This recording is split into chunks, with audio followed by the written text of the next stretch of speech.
माजलगाव शहर पोलीस ठाणे हद्दीतून एकावर एमपीडीए कारवाई अंतर्गत स्थानबद्ध केले आहे.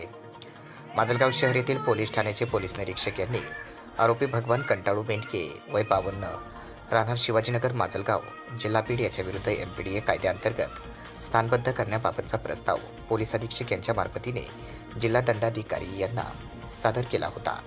या स्थानबद्ध आरोपी विरुद्ध पोलीस ठाणे माजलगाव शहर येथे हातभट्टीची दारू तयार करणे, ताब्यात बाळगणे, चोरटी विक्री करणे, हातभट्टीच्या दारूची वाहतूक करणे वगैरे स्वरूपाचे सुमारे 100 गुन्ह्याची नोंद आहे. यापैकी 8 गुन्हे न्यायप्रविष्ट असून 2 गुन्हे पोलीस तपासावर आहेत. सदर आरोपीवर हातभट्टीच्या दारूची निर्मिती व चोरटा व्यापार करीत असल्याने पोलिसांची त्याच्यावर बऱ्याच दिवसापासून करडी नजर होती.